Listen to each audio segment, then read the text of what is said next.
অধ্যাপক আসিফ নজরুল উপদেষ্টা হওয়ার আগে এহেন কোনো বিষয় নাই যেখানে তিনি মত দিতেন না। বলতেন কোনোদিন যদি তিনি মন্ত্রী বা ক্ষমতায় যেতে পারতেন তবে সব সমস্যার সমাধান করে ফেলতেন এক তুড়িতেই।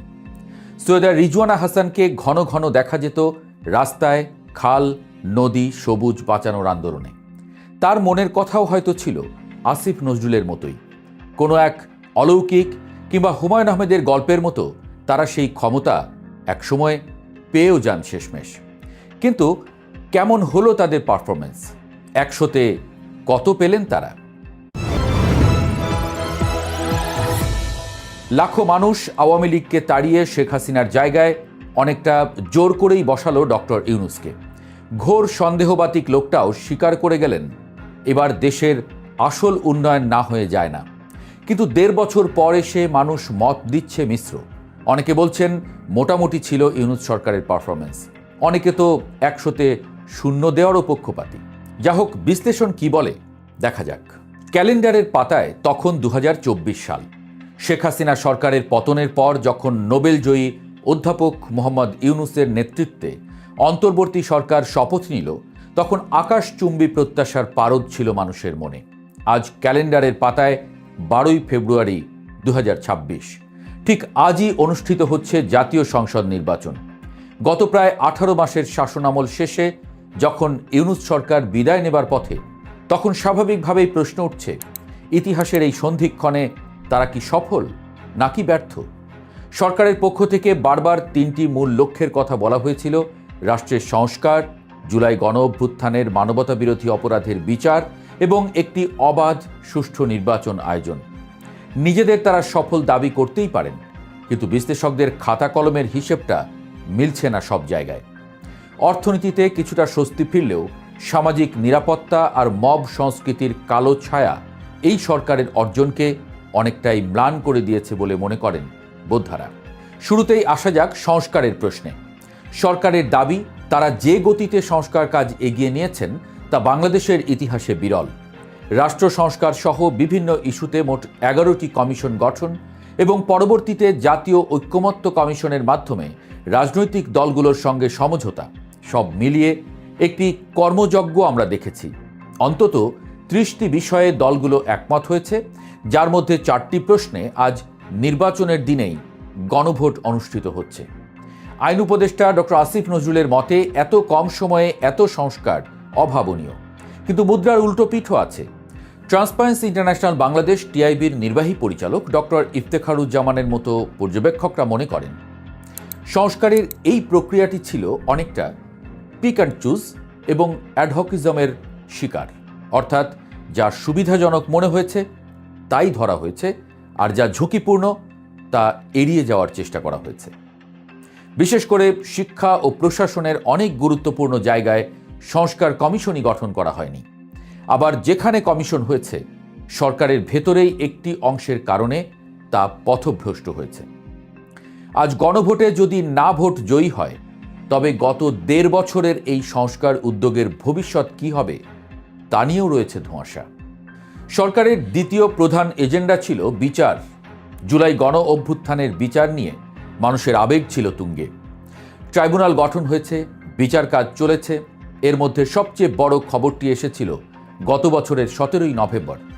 আন্তর্জাতিক অপরাধ ট্রাইব্যুনালের সাবেক প্রধানমন্ত্রী শেখ হাসিনা ও সাবেক স্বরাষ্ট্রমন্ত্রী আসাদুজ্জামান খান কামালকে মৃত্যুদণ্ড দিয়েছেন এবং তাদের সম্পত্তি বাজেয়াপ্ত করার আদেশ দিয়েছেন। এমনকি সাবেক আইজিপি চৌধুরী আবদুল্লাহ আল মামুন রাজসাক্ষী হয়ে 5 বছরের সাজা পেয়েছেন।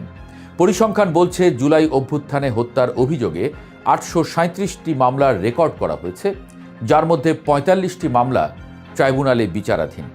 কিন্তু এই বিচার প্রক্রিয়ার স্বচ্ছতা নিয়েও প্রশ্ন তুলেছে আন্তর্জাতিক মহল এবং মানবাধিকার কর্মীরা। ঢালাওভাবে হত্যা মামলা, যেখানে সাংবাদিক, শিক্ষক থেকে শুরু করে সাধারণ পেশাজীবীদের আসামি করা হয়েছে, তা বিচারের মূল চেতনাকেই প্রশ্নবিদ্ধ করেছে। ডক্টর ইফতেখারুজ্জামানের ভাষায় এটি শেষ পর্যন্ত বিচার নাকি প্রতিশোধ, সেই বিতর্কের জন্ম দিয়েছে। সরকার চাইলে এই ঢালাও মামলার সংস্কৃতি এড়াতে পারত, কিন্তু তারা তা করেনি। ফলে প্রকৃত অপরাধীদের বিচারও ঝুঁকির মুখে পড়েছে বলে মনে করছেন অনেকে। তবে ইউনূস সরকারের সবচেয়ে বড় ব্যর্থতার জায়গা হিসেবে চিহ্নিত করা হয়েছে আইনশৃঙ্খলা পরিস্থিতি এবং মব কালচার বা সংঘবদ্ধ সহিংসতা নিয়ন্ত্রণ করতে না পারা। গত 1.5 বছরে মানবাধিকার সংস্থাগুলোর জন্য এক আতঙ্কের নাম হয়ে দাঁড়িয়েছিল মব জাস্টিস। দেশের শীর্ষস্থানীয় 2 পত্রিকা প্রথম আলো ও ডেইলি স্টার ভবনে হামলা, মাজার ভাঙচুর, সাংস্কৃতিক কেন্দ্রে আগুন এসব ছিল নিত্য নৈমিত্তিক ঘটনা। গত 18 ডিসেম্বর রাতে যখন পত্রিকা অফিসে ঘণ্টার পর ঘণ্টা হামলা চলল, তখন সরকারের নীরবতা মানুষকে স্তম্ভিত করেছিল। সরকার কি তবে কোনো বিশেষ গোষ্ঠীর কাছে জিম্মি? বিশেষজ্ঞরা বলছেন এই মব কালচারের পেছনে থাকা অতি ক্ষমতায়িত শক্তিকে ম্যানেজ করতে সরকার চরমভাবে ব্যর্থ হয়েছে। শুধু তাই নয়, গত 1.5 বছরে বিচার বহির্ভূত হত্যাকাণ্ড এবং কারা হেফাজতে মৃত্যুর মিছিলও থামেনি।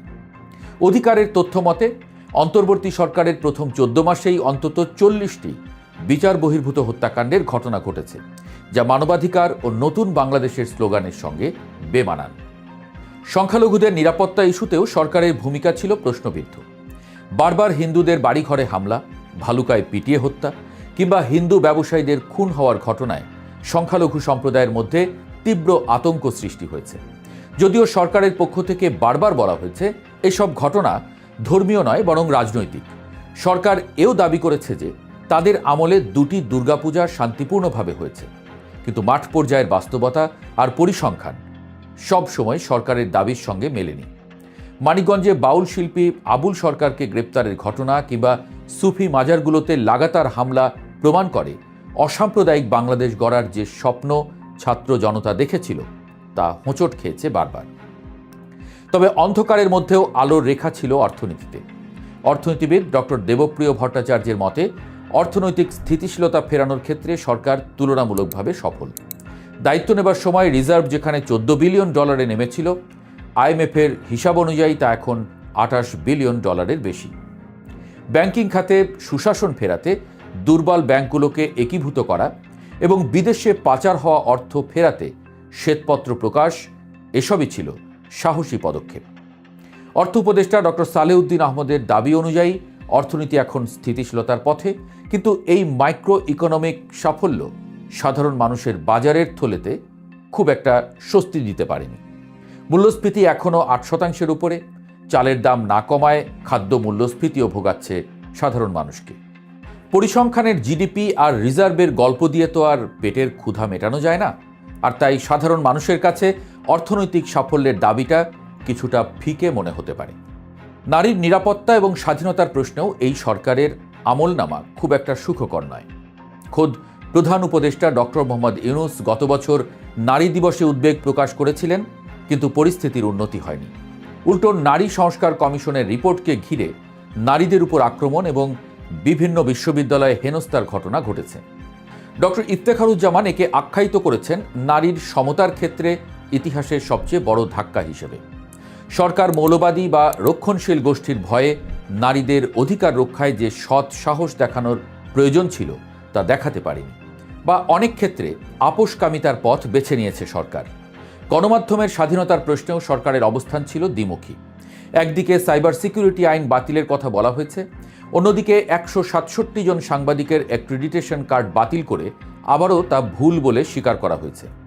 সাংবাদিক আনিস আলমগীরকে গ্রেপ্তার কিংবা টক শোতে সমালোচনার জেরে চাপ সৃষ্টি, এসব ঘটনা প্রেস ফ্রিডমের উন্নতির দাবির সঙ্গে সাংঘর্ষিক। সরকার বলছে গুম খুন বন্ধ হয়েছে, পুলিশ বাহিনী এখন সক্ষম। বিচার বিভাগের স্বাধীনতার জন্য সুপ্রিম কোর্ট সচিবালয় অধ্যাদেশ জারি করা হয়েছে, যা বিচারকদের নিয়োগ এবং বদলির ক্ষমতা আদালতের হাতে ন্যস্ত করেছে। এগুলো নিঃসন্দেহে কাঠামোগত সংস্কারের ভালো দিক, কিন্তু বিচারালয় থেকে থানা সর্বত্রই দলীয়করণের বদলে নতুন কোনো গোষ্ঠীর প্রভাব বিস্তারের অভিযোগও কম নয়। বিশ্লেষকদের মতে ইউনূস সরকারের ঝুলিতে সাফল্যের চেয়ে আক্ষেপের পাল্লাটা বোধহয় একটু বেশি ভারী। রাজনৈতিক দলগুলোকে নির্বাচনের পথে নিয়ে আসা এবং একটি গণতান্ত্রিক প্রক্রিয়ার দিকে দেশকে ধাবিত করা তাদের অন্যতম সাফল্য। কিন্তু যে নতুন বাংলাদেশের স্বপ্ন নিয়ে ছাত্র জনতা রক্ত দিয়েছিল, যেখানে থাকবে না কোনো বৈষম্য, থাকবে না মব জাস্টিস, থাকবে মত প্রকাশের পূর্ণ স্বাধীনতা, সেই জায়গাটিতে পৌঁছতে সরকার অনেকটা পথ হারিয়ে ফেলেছে।